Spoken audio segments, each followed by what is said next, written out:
So, kahapon, at sumakit yung ulo ko nito. Nihintay po natin nga kahapon ang deadline po na mag-file ng counter si Vice President Sara Duterte sa kanyang inihain sa kanya ng 2 impeachment complaint. Ako po ay disappointed. Bakit? I expected na yung sagot niya doon sa 2 impeachment complaint na specific po yun. Nilathala po sa doon sa impeachment number 3 na hinain po ng civil society group, mga pare at mga abogado na detalyado po yun. At hindi rin yun yung pinasa po na impeachment complaint na sinisponsoran ni Representative Benny Abante at saka ni Paulo Ortega. Specific po yun. Puntos by puntos po yun. Meron po yung mga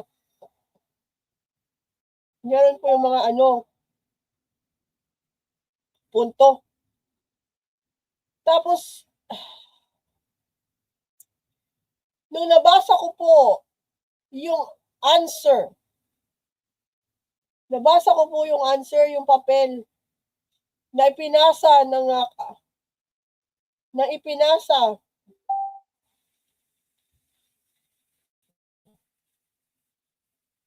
dali lang po, nawala yung wifi ko.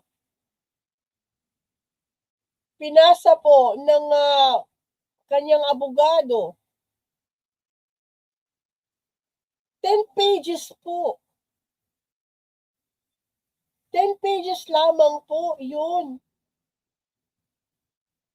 Bakit ganun? 16 yung abogado mo. At ito pong mga abogado ito ay hindi basta-basta. Galing po sila sa Narvasa, Fortune Narvasa at Salazar and Salazar Law Firm. 10 pages lang po. Ano?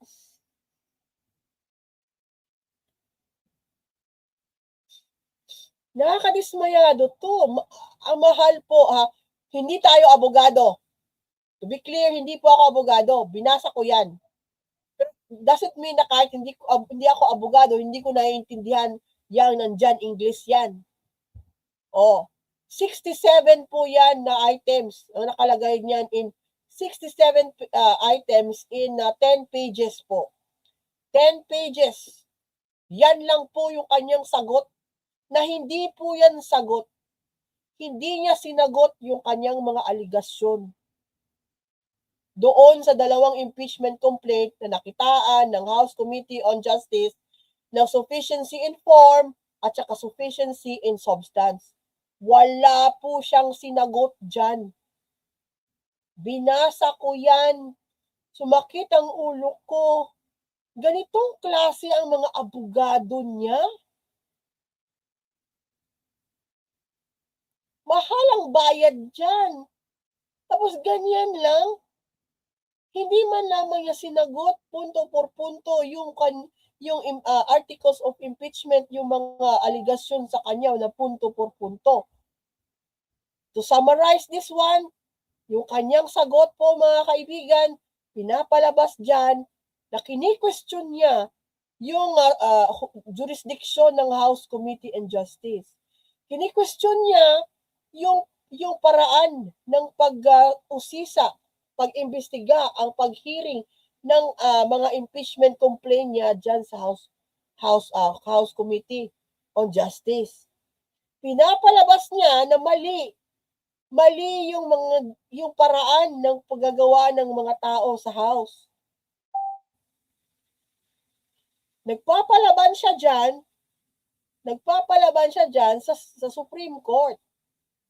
At lumalabas na iba pala yung kanyang pag-iintindi nung pinawalang sala ng Supreme Court, na sinabi ng Supreme Court na unconstitutional yung impeachment niya last year na nangyari last year. Doon lang po parang ako. Siguro ito rin po yung ang dahilan bakit mas lalo ako nagkasakit at ako po ay hinihika.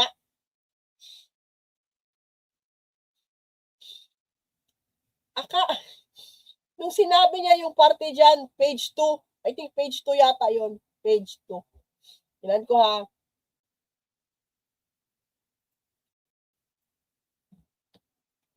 Yung sinabi po niya na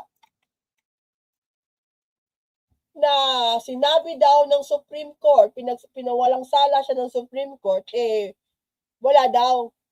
Hindi niya naintindihan na sabi rin ng Supreme Court ang dahilan kung bakit na sinabi ng Supreme Court na unconstitutional yung kanyang impeachment complaint last year, dahil lamang po sa 1-year bar rule.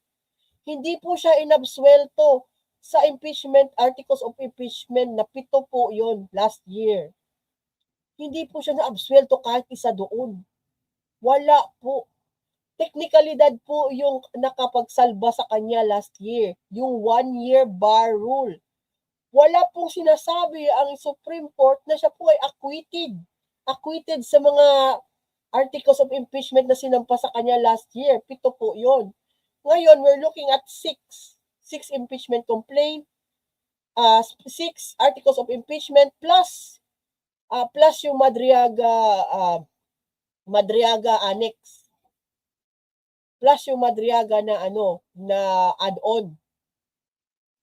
Pero dito po sa kanyang ad cotelem, parang sinasabihan niya ang House of Representatives or House Committee on Justice na, hoy, maghunos dili kayo. You cannot touch me. With caution dapat yung pinagagawa ninyo. Kasi sabi ng Supreme Court, hindi nyo ako magagalaw. Wala na akong pinawalan sala ako ng Supreme Court last year. At lahat ng mga sinasabi nyo ulit ngayon sa impeachment ko, recycled. Mga kaibigan, yes, recycled. Correct. Kasi hindi ito resolved. Recycled po, correct. Recycled po ang kanyang mga articles of impeachment or mga allegations against Vice President Sara Duterte. Kasi nga po, hindi po ito na-resolve last year. Wala pong na-resolve, hindi po siya pinawalan sala ng Supreme Court. Hindi po sinabi ng Supreme Court na walang kasalanan si Sara Duterte sa mga aligasyon. Kaya nga po nag-take two. Nagti-take two na po ngayon ng impeachment niya. Second time around.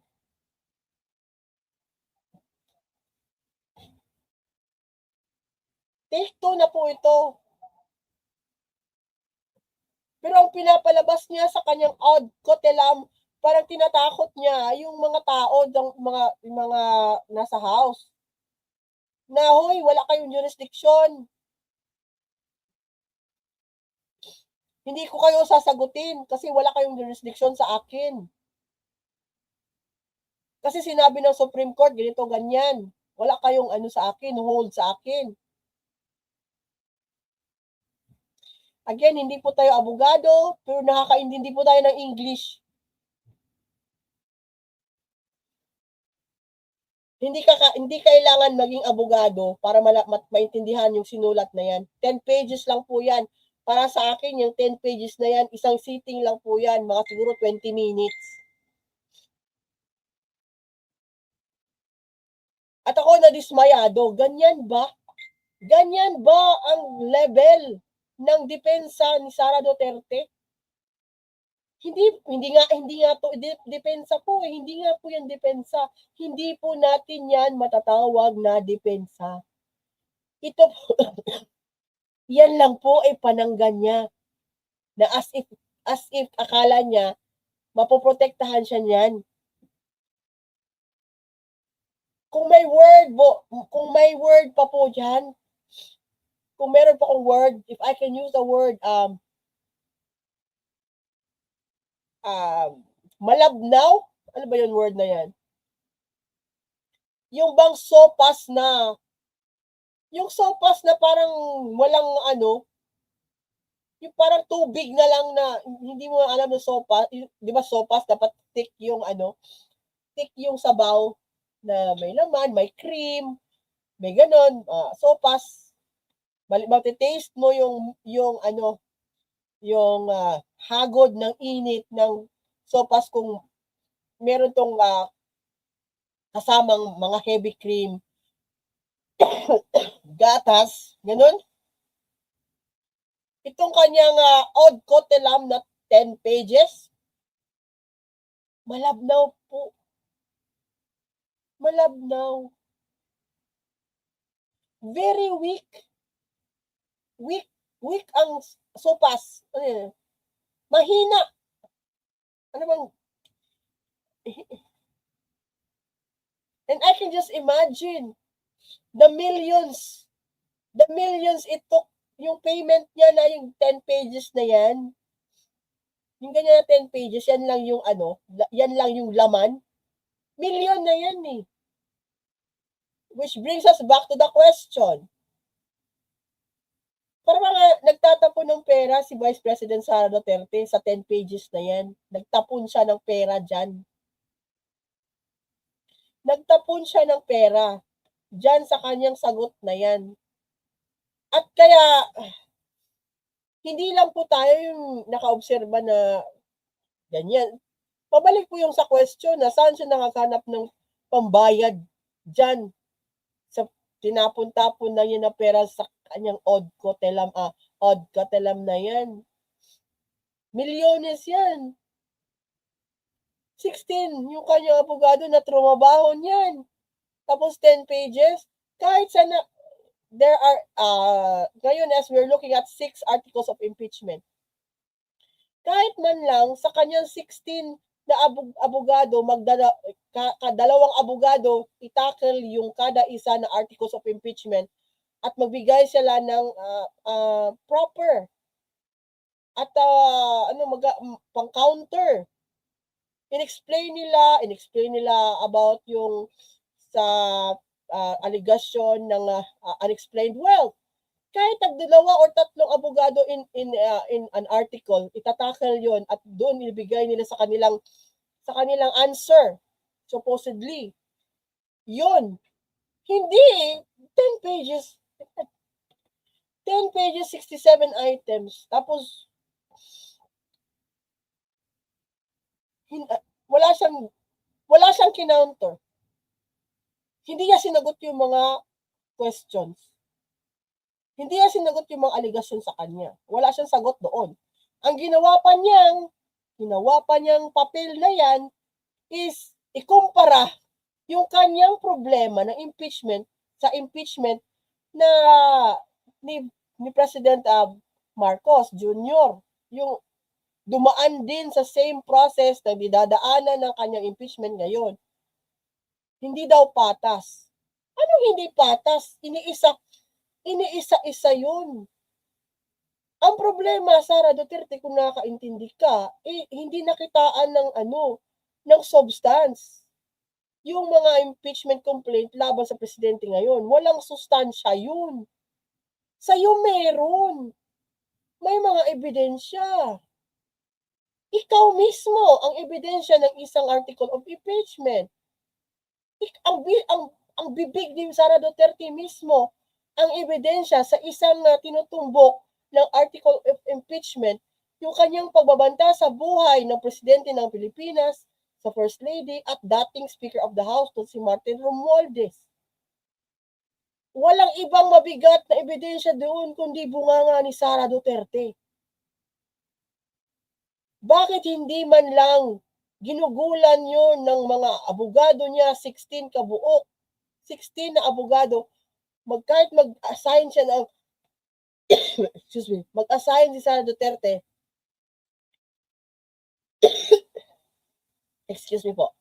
mag-assign lang si Sara Duterte na para gawa ng counter yung alegasyon na yon ng kanyang pagbabanta sa buhay ng presidente ng Pilipinas. Sabihin niya, explain niya bakit niya nasabi yon. Bakit niya sinabi yon? Bakit siya nagsabi ng no joke, no joke? Wala po dyan. Sa papel na yan kahapon na sinumite niya last minute, wala po dyan. Ibig sabihin, inaako niya. Hindi, wala talaga yan, walang gamit. Walang gamit yung odd cotelam na yan na papel. At natatawa ako kanina, before ako umakyat, nakita ko po ang isang pahayag nakasasabi ng abogado na si Michael Poa na dati po niyang spokesperson sa Department of Education. Wala daw ultimate facts. Sabi ni Attorney Michael Poa, walang ultimate facts. Attorney, hindi pa po kami matatanda. Nare-remember pa namin yung binitawan mong salaysay under oath last year doon sa isang hearing sa House na gumamit kayo. Ginamit nyo ang resibo ng AFP. Pinalabas nyo na ng AFP pero hindi. Nawawala pa po yung 15 million na yun na ginamit nyo ng AFP na sabi ng AFP wala silang natanggap. Walang ganun na pera na napunta sa AFP. Pero ginamit nyo yung kanilang resibo at pinalabas ninyo, doon ninyo nilagay ninyo sa inyong accounting, sa books ninyo, sa OBP, sa DepEd. Attorney, hindi pa po kami tigulang. Nakaka-remember pa po kami, last year lang po yun. Hindi po yun na a century ago nangyari yung salaysay mo na yun. Ultimate facts, ikaw mismo nagsabi nun. Under oath ka nun. Regarding dun sa kontrobersiya na yun involving the armed forces of the Philippines, involving yung mga leadership seminar na sinasabi ninyo. Ultimate fact yun, galing sa bibig mo din.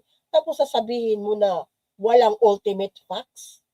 Yung impeachment complaints laban sa boss mo.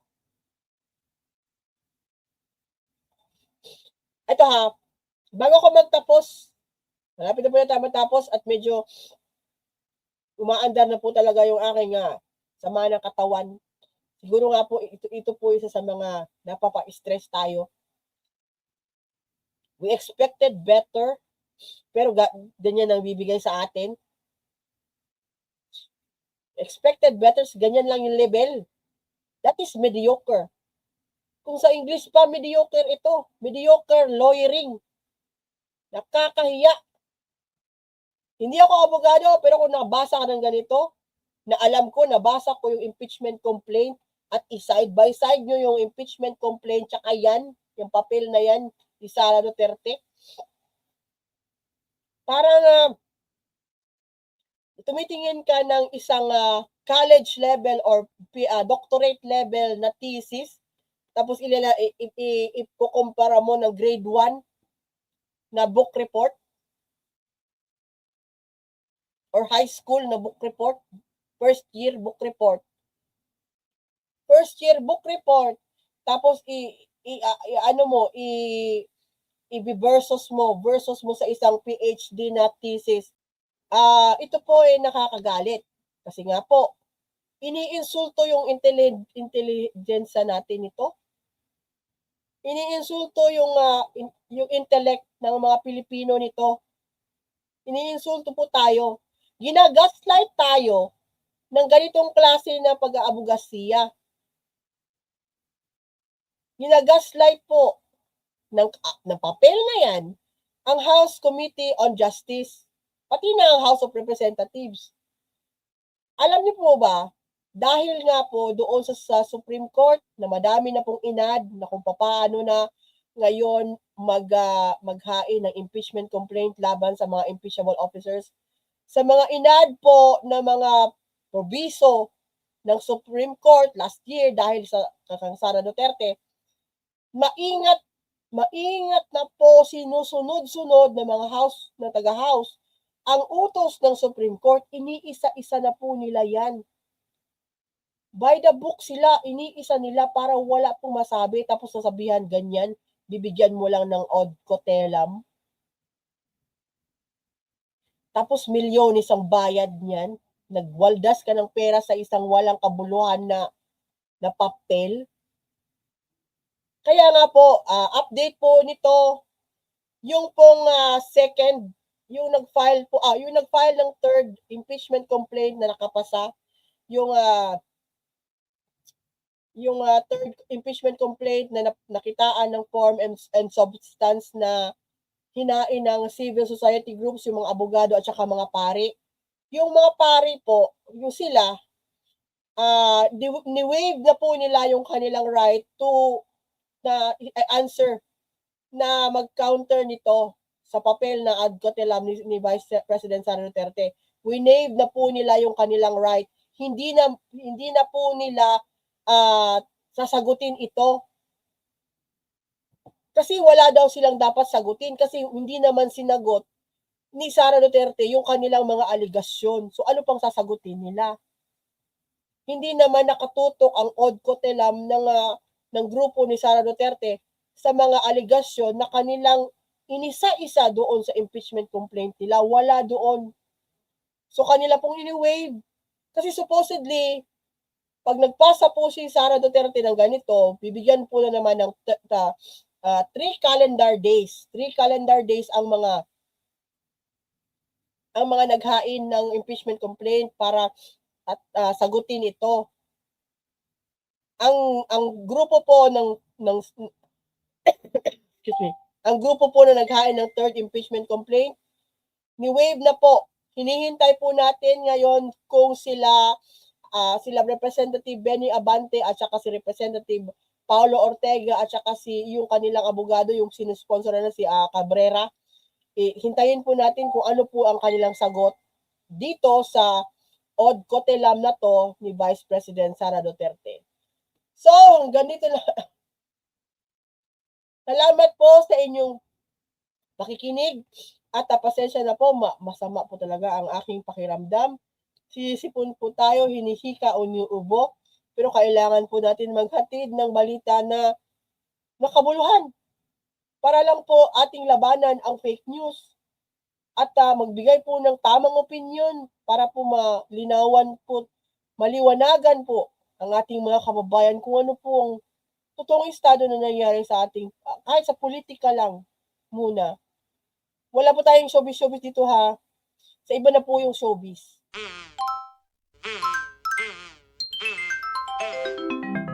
Kakulango.